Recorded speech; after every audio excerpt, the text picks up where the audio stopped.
이번에 전해드릴 소식은 최혜병 특검 관련한 내용인데요. 지금 관련한 단독 보도가 사방에서 쏟아지고 있죠. 너무 많은 소식들로 인해서 이게 복잡할 수 있는데요. 그래서 이번에도 간략하게 핵심만 전해드리려고 합니다. 지금 윤석열 명의의 휴대전화를 확인하고도 공수처에서는 제대로 수사를 안 했다, 왜 압수수색을 안 했냐, 이런 비판이 나오고 있는데요. 공수처는 이미 작년 연말에 윤석열 대통령과 이종섭 전 장관이 통화를 했던 걸 파악했다고 합니다. 하지만 관련한 강제 수사를 나서지 않아서 뭐냐 이거 어떻게 돌아가는 거냐, 이런 얘기가 나오고 있는 건데요. 그래서 민주당에서는 22대 국회가 시작하는 즉시 최혜병 특검법을 재발의하고 여기에 덧붙여서 수사 대상에 공수처 수사팀에 대한 외압 의혹까지 함께 문제를 제기하고 있는 겁니다. 수사 기밀 유출 확인한다면서 수사팀의 통화 내역 제출 요구하고 사건 배당권을 이용한 업무적 압박까지 가하고 있단 말이 여기저기서 나오고 있다는 거고요. 김기현 변호사도 지금 해병대 예비역연대 자문을 맡고 있는데 공수처 수사팀에 수사 방해와 압력이 들어오고 있다는 첩보가 있다고 방송에서 언급해서 엄청난 파장의 인바도 있습니다. 지금 결국엔 윤석열 대통령과 이종섭 전 장관 사이에 직접적인 전화뿐만 아니라 주변에서도 서로 한 라인을 구축했다는 얘기까지 나왔는데요. 쉽게 말하자면 대통령실에 국방 업무를 맡고 있는 임기훈 전 국방비서관과 국방부에서 비서 역할을 맡고 있는 박진희 전 국방부 군사보좌관, 이 둘이 대통령실과 국방부의 대리인으로 각각 나서서 한 라인을 구축했다는 겁니다. 무려 25차례나 통화했다고 알려졌고요. 박진희 전 보좌관은 김계환 사령관한테 나 개인적으로 궁금해서 묻는 거다, 이런 식으로 얘긴 했지만 결국에 하는 얘기를 보면 수사권이 없는 군대가 자체 조사에서 혐의가 있는 것으로 이첩한다는 게 이해가 안 된다. 이 얘기는 뭡니까? 결국에는 임기훈 씨를 통한 대통령실부터 이종섭 전 장관, 박진희 전 보좌관, 그리고 김기한 해병대 사령관, 이 순서대로 윤석열 대통령의 의중이 전달된 거란 의심이 든다는 겁니다. 그리고 이종섭 전 장관도 윤석열 측근과 여러 차례 통화를 했다는 것도 드러났는데요. 왜 최혜병 사건 조사 결과 회수 후에 대통령 경호처장하고 행안부 장관하고 통화를 한 겁니까? 윤석열 대통령과 직접적인 통화 외에도 대통령실 내에 있는 측근과 정부 고위공개자와 민감한 시기에 밀접하게 소통했다는 것 자체만으로도 어떻게 빠져나갈 구석이 없다는 거죠. 결국 이건 대통령실 뿐만 아니라 대통령의 개입 의혹까지 판이 바뀐 거고요. 사건 회수 당일에 윤석열 대통령이 전화를 3차례나 했다는 거, 이게 뭘 뜻하겠습니까? 그래놓고 결국 통화 기록 증거가 나오자 지시는 없었단 취지로 말한 거다, 이런 해명을 해서 엄청난 역풍을 키웠는데요. 미묘하게 입장이 바뀌고 있다는 겁니다. 처음에는 전화 자체가 없었다, 이런 얘기를 했었는데 앞서 보셨듯이 증거가 나오기 시작하니까 내가 그걸 접한 게 아니다, 이렇게 법리적 해석에 초점을 맞추고 있는데요. 국회 국방위원회 전체회의에 출석해선 분명히 문자나 전화를 받은 게 전혀 없다, 이런 얘기를 했었습니다. 이러니까 국회 자체를 우습게 본다는 얘기가 나오는 거고요. 국회에 나와서 저렇게 거짓말을 할 거면 애초에 부르는 의미가 있습니까? 저런 인간들을 제대로 처벌해야 된다는 거고요. 아무튼 이렇게 증거가 떡하니 나오지 않았습니까? 무려 3차례나 12시부터 1시 사이에 통화를 했다는 게 드러나니까 스탠스를 쓱 바꿉니다. 그 사이에 박정훈 전 단장이 김계한 사령관으로부터 보직해임 통보를 받고 그 당일날 이후로도 앞서 보셨듯이 고위 관계자들과 여러 차례 통화를 했다는 기록이 나오자 기존에 거짓말을 했다는 게 드러난 거고요. 그러니까 한다는 소리가 수사 지시나 인사조치 검토 지시와는 무관하다. 한마디로 통화 자체가 없었던 게 아니라 혐의자에서 사단장을 제외하는 통화는 없었던 거다, 이런 식으로 말장난을 하고 있는 거죠. 그리고 그 논란의 중심에 있는 VIP 경로설 관련해서도 3번째 내부자가 있었다는 게 드러났는데요. 공수처에서 김기한 사령관과 방첩 부대장의 통화 녹취를 확보했다는 겁니다. 한마디로 3번째 내부자의 신원을 특정한 건데요. 박정훈 대령이 처음에 이 얘기를 했을 때 얼마나 거짓말쟁이로 몰아가고 압박을 했었습니까? 이건 당연히 부당한 압력을 행사했다고 봐야 되죠. 충분한 동기가 된다는 거고요. 이런 상황이 오니까 경로한 사실이 없다고 하더니 경로를 접한 사실이 없다, 또 이런 식으로 말장난을 하고 있고요. 이렇게 상세하게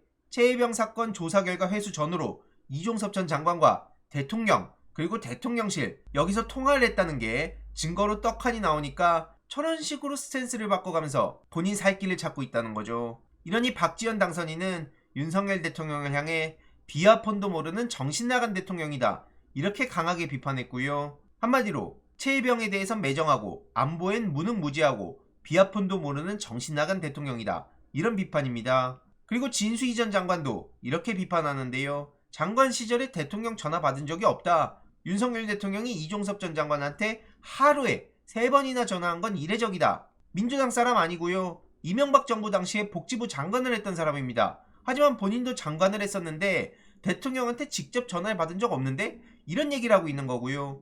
그러니까 극히 이례적이다. 이렇게 언급한 거죠.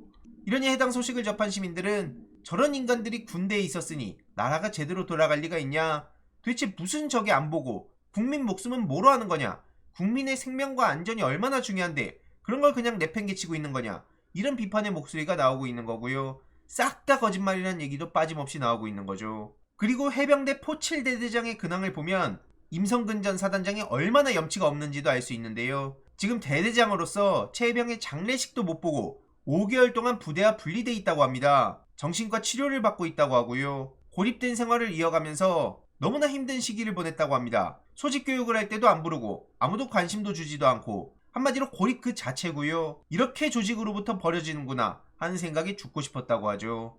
한겨레 영상을 보신 분들은 아실 텐데요. 이렇게 수변일 때 수색이 겁난다. 물이 아직 깊다. 그래서 사진까지 보내면서 우려를 표했습니다. 하지만 임성근 사단장은 뭐라 그랬었습니까? 이 포7대대장이 사건 소식을 전하자 애들이 언론 이런데 접촉되면 안 되는데 트라우마 이런 건 나중 문제인데 이따위 얘기를 했었죠. 이런 임성근을 지키자고 지금 대통령부터 대통령실까지 죄다 나섰다는 겁니다. 임성근 씨는 얼마나 뻔뻔한 사람인지 다들 기억하실 텐데요. 오히려 현장 지휘자의 책임으로 떠넘기고 자기는 안전을 계속해서 강조했다. 이런 식으로 발뺌을 하고 있는데 뭐 저런 인간이 다 있냐니까요. 저런 인간의 혐의를 빼주려고 대통령실에서 사단장 하루 휴가 직접 챙겼냐 이런 얘기까지 나온 바 있는데요. 한마디로 임성근 사단장의 휴가와 관련된 대목마다 앞서 말씀드린 대통령실의 임기용 국방비서관이 계속 등장하는 걸 어떻게 바라봐야 되냐, 이거 강제 수사에 당장 착수해야 된다, 이렇게 비판의 목소리가 이어지고 있는 상황이죠. 게다가 오늘 새벽 이런 단독 보도도 나왔는데요.